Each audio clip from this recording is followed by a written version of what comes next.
তার শেষ অবস্থা একদিকে হলো খাওয়াতিম, শেষ অবস্থা, আরেক দিক থেকে হচ্ছে সাওয়াবিক, মানে হচ্ছে তাকদীরের লিখন। এই দুইটা নিয়ে আমাদের সালাফে সালেহ অত্যন্ত ভয় করতেন।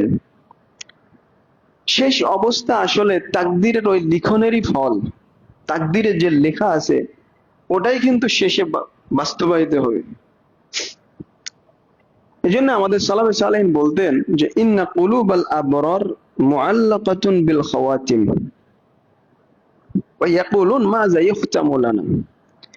যারা এমনি নেককার, ডান দিকের মানুষ, আল্লাহ নৈকট্য প্রাপ্ত টপ ক্লাস ইমানদার না, নেককার, সাধারণ নেককার, তাদের অন্তর সবসময় চিন্তিত থাকে তার শেষ অবস্থা নিয়ে, যে তার শেষ পরিণতিটা কেমন হবে।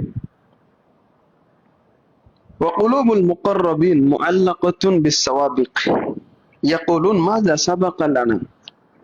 আর যারা একেবারে আল্লাহ নৈকট্য প্রাপ্ত বান্দা, টপ ক্লাস ইমানদার, তাদের অন্তর চিন্তিত থাকে যে তাদের তাকদীরে কি লেখা আছে পূর্বে, সাওয়াবিক, এটা নিয়ে তারা ভয় করে সবসময়। কোন এক সাহাবী তার মৃত্যুর সময় তিনি অত্যন্ত কান্না করছিলেন। তাকে বলা হলো যে আপনি কান্না করছেন কেন? উনি বলছেন আমি রাসূলুল্লাহ সাল্লাল্লাহু আলাইহি সাল্লামকে বলতে শুনেছি, তিনি বলেছেন ইন্নাল্লাহা ক্বাবাদা খালকাহু ক্বাবদাতাইন ফাকাল হাউলাই ফিল জান্নাহ ওয়া হাউলাই ফিন নার ওয়া লা আদরি ফি আইয়িল ক্বাবদাতাইন কুনত। সুবহানাল্লাহ। উনি বলছেন আল্লাহ তাআলা যখন তার সৃষ্টিকে সৃষ্টি করলেন তখন তার দুই মুঠিতে সৃষ্টিগুলো নিলেন, মুষ্টি, বললেন এক মুষ্টির দিকে ইঙ্গিত করে বললেন এরা জান্নাতি আর এরা জাহান্নামী। তো সাহাবী কান্না করছেন, বলছেন যে ওয়ালা আদরি ফি আইয়িল ক্বাবদাতাইনি কুনত, আমি জানি না যে কোন মুষ্টিতে আমি আছি, আমি জান্নাতি নাকি জাহান্নামী। সওয়াবে আগে তো লেখা হয়েই গেছে, আল্লাহ সিদ্ধান্ত নিয়ে নিছেন কারা জান্নাতি কারা জাহান্নামী। আমাদের সালাফে সালেহিন কেউ কেউ বলতেন মা আবকাল উয়ুন মা আবকাহাল কিতাবুস সাবিক, তাকদীরের পূর্ব লিখন এটা যত চোখ থেকে পানি ঝরিয়েছে অন্য কিছু এত ঝরাতে পারেনি। মানে তাকদীরের লিখন নিয়ে মানুষজন, আমাদের সালাফে সালেহিন এত কান্না করেছেন, অন্য কোনো বিষয় নিয়ে এত কান্না করতেন না। এটা অত্যন্ত ভয়ঙ্কর একটা বিষয়। আপনার ভিতরের খবর আপনি ভালো জানেন, আমার ভিতরের খবর আমি ভালো জানি, যেটা শেষ সময় প্রকাশ পাবে। সুফিয়ান আস-সাওরী রাহিমাহুল্লাহ তিনি এক সৎকর্মশীল মানুষকে বলছিলেন হাল আবকা কাত্তু ইলমুল্লাহি ফিক, তোমার বিষয়ে আল্লাহ তাআলা যে জানেন তার এই জানাটা কি তোমাকে কোনোদিন কাঁদিয়েছে? এই কারণে তুমি কি কান্না করেছো? ওই ব্যক্তি বুঝতে পেরেছে, সৎকর্মশীল তো। ওই ব্যক্তি বলছে যে তারাচ্চানি লা আফরাহ আবাদা, আপনি আমাকে এমন অবস্থায় রাখলেন যে আমি আর জীবনে কখনোই আনন্দিত হতে পারবো না, এই বিষয়টা নিয়ে আমি সবসময় শঙ্কিত থাকবো। সুফিয়ান আস-সাওরী রাহিমাহুল্লাহ তিনি অত্যন্ত কান্না করতেন এই বিষয়ে। ইমাম, জগৎ বিখ্যাত ইমাম সুফিয়ান আস-সাওরী, উনি বলতেন আখাফু আন আকুনা ফি উম্মিল কিতাবি শাকিয়ান, তিনি বলতেন আমি ভয় করি, অত্যন্ত ভয় করি যে সে উম্মুল কিতাব যেটা আল্লাহ লিখে রেখেছেন সেই কিতাবে আমি দুর্ভাগা নাকি, এটা নিয়ে আমি অত্যন্ত ভয় করি। তিনি বলতেন আখাফু আন উসলাবাল ঈমান ইনদাল মাউত, আমি অত্যন্ত ভয় করি যে মৃত্যুর সময় আমার ঈমান ছিনিয়ে নেওয়া হয় নাকি, এই ভয়ে থাকেন ইমাম।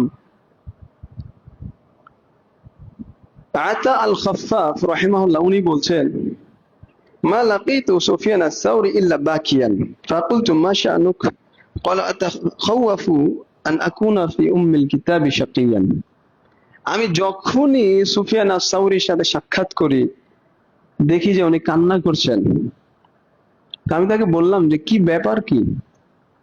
উনি বলছেন যে আমি সে উম্মুল কিতাব যেটা আল্লাহ লিখে রেখেছেন সেখানে আমি দুর্ভাগা হিসেবে লিখিত আছি কিনা এই ভয়ে আমি কান্না করছি। সুফিয়ান আস-সাওরী রাহিমাহুল্লাহ।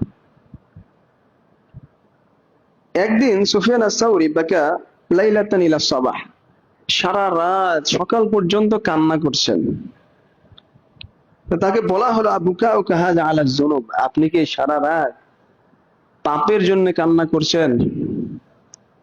তো ইমাম বলছেন ফাআখাযা তিবনাতাম মিনাল আরদ, তিনি জমিন থেকে একটা খড়কুটা নিয়ে বলছেন ইমাম আয-যুনুবু আহওয়ানু মিন হাযি, পাপ তো আমার কাছে খড়কুটার চাইতেও আরো হালকা, এর জন্য কানবো কেন? ইন্নামা আবকি খাউফাল খাতিমা, আমি তো আমার শেষ পরিণতি নিয়ে কান্না করছি, যে শেষ পরিণতি কি হবে এই নিয়ে কান্না করছি। কারণ রাসূলুল্লাহ সাল্লাল্লাহু আলাইহি ওয়াসাল্লাম বলছেন না, ইন্নামাল আ'মাল বিল খাওয়াতিম, আমল নির্ভর করে শেষ অবস্থার উপর।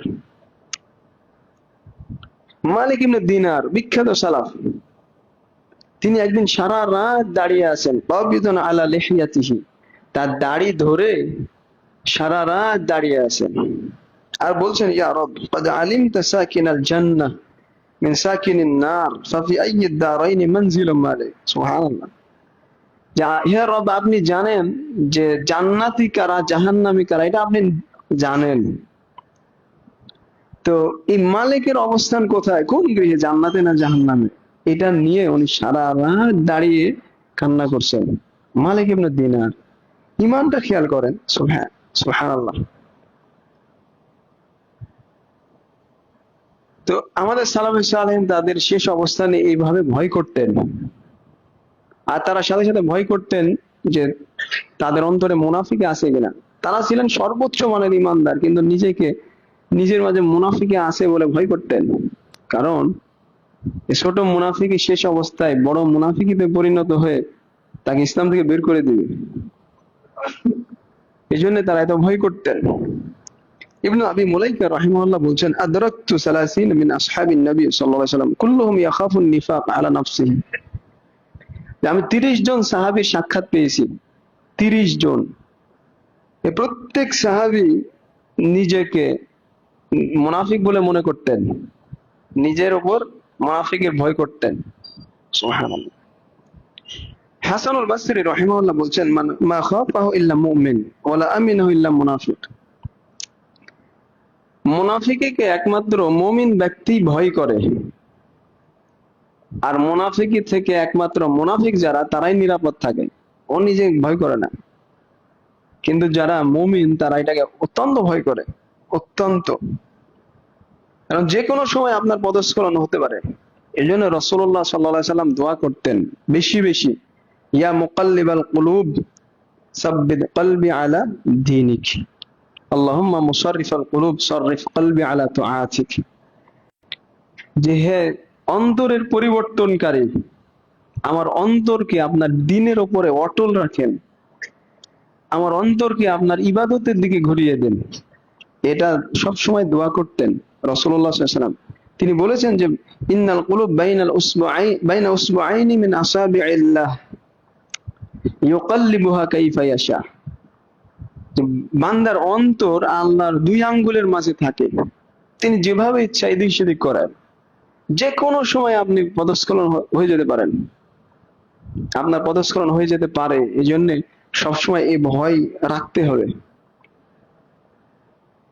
আলোচনা শেষ অবস্থায় একটু খালি 2-1 মিনিট আলোচনা করব, সেটা হচ্ছে সুউল খাতিমা, মানুষের খারাপ পরিণতি কিছু কারণ আছে, সাবাব, যেটা আমাদের সালাফে সালেহিন উল্লেখ করেছেন। বিশেষ করে ইবনুল কাইয়িম রাহিমাহুল্লাহ তার আল জাওয়াবিল কাফি কিতাবে উল্লেখ করেছেন যে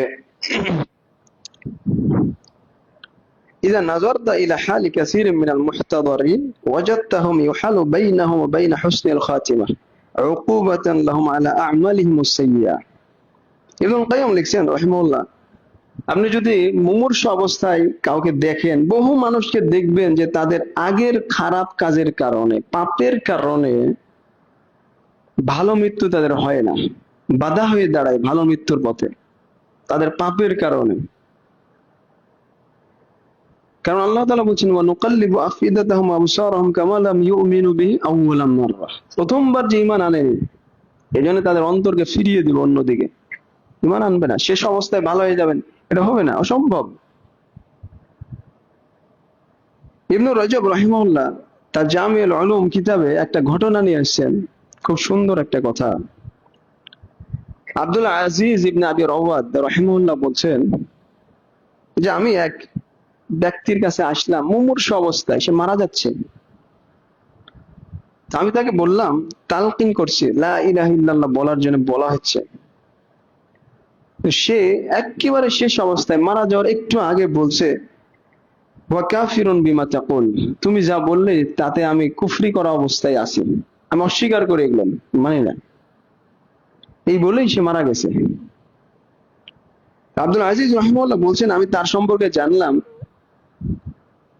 জানতে পারলাম সে ছিল নিয়মিত মদ পানকারী, নেশাদার দ্রব্য পান করত। আব্দুল আজিজ রাহিমাহুল্লাহ বললেন, ইত্তাকুজ যুনুব ফাইন্নাহা হিয়াল্লাতী আওকাআত, তোমরা পাপ থেকে বেঁচে থাকো, ভয় করো, সাবধান, কারণ এই পাপ তাকে এই অবস্থায় নিয়ে গেছে। পাপের কারণে তার পরিণতিটা ভালো হয়নি। আমরা অনেকেই মনে করে যে এখন খুব ভালো ফুর্তি আমোদ ফুর্তি করি, শেষ অবস্থায় ভালো হয়ে যাব। না না, এটা অসম্ভব, হবে না। আরো কিছু কারণ আছে। আবু মুহাম্মদ আব্দুল হক ইবনে আব্দুর রহমান আলী শিবিলি রাহিমাহুল্লাহ উল্লেখ করেছেন, খারাপ পরিণতির বেশ কিছু কারণ। তার সবচেয়ে বড় কারণ হচ্ছে আল ইনকিবাব আলা দুনিয়া ওয়াল ইরাদু আলা আল উখরা, দুনিয়া নিয়ে মত্ত থাকা, সব সময় দুনিয়া নিয়ে চিন্তা ভাবনা করা আর আখিরাত থেকে বিমুখ হওয়া ব্যাপক একটা কারণ।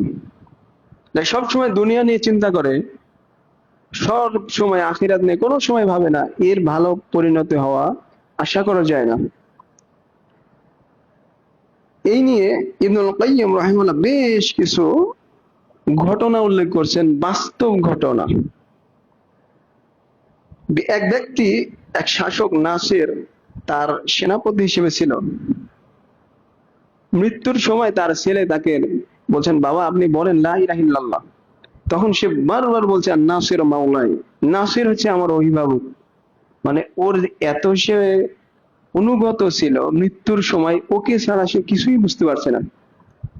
শেষ অবস্থায় সে ওটা বলতে বলতে মারা গেছে, লা ইলাহা ইল্লাল্লাহ বলা তৌফিক হয়নি। আবার এক ব্যক্তিকে বলা হলো যে আপনি বলেন লা ইলাহা ইল্লাল্লাহ, তখন সে বলছে আদ-দারুল ফুলানি আসলিহু ফিহা কাযা ওয়াল বুস্তানুল ফুলানি ইফআলু ফিহি কাযা, অমুক বাড়িতে এই কাজ করো, অমুক বাগানে গিয়ে ওই কাজ বাকি আছে ওটা সারো। সে মৃত্যু অবস্থায় এটা বলছে, কারণ কি সারা জীবন ওটা নিয়ে চিন্তা ভাবনা করেছে, মানে মৃত্যুর অবস্থায় তার কাজটা শেষ হয়নি। ও বলছে ওই বাগানে ওই কাজ আছে ওইটা সারো গা, ওই বাড়িতে ওই কাজ বাকি আছে ওইটা করো। এই করতে করতে সে মারা গেছে। তাকে বলা হচ্ছে লা ইলাহা ইল্লাল্লাহ বলেন, কিন্তু সে বলছে না। নাসাল্লাহু আলাইহি, কি কি জঘন্য তার মৃত্যু, চিন্তা করেন, সুবহানাল্লাহ। এ ধরনের বহু কিচ্ছা আছে, যাই সময় আর নিব না, আজকে পর্যন্ত রাখছি। আল্লাহ তাআলা আমাদেরকে কবুল করুন, যাতে আমরা সবাই ভালো মৃত্যু মাধ্যমে দুনিয়া থেকে বিদায় নিই। আল্লাহুম্মা আমিন। আল্লাহ তাআলার কাছে আমরা দোয়া করি, তিনি যেন আমাদের মৃত্যুটা খারাপ মৃত্যু হিসেবে লিপিবদ্ধ না করেন, আমাদেরকে যাতে সৌভাগ্যবান হিসেবে তিনি কবুল করেন। আল্লাহুম্মা আমিন ইয়া রাব্বাল আলামিন।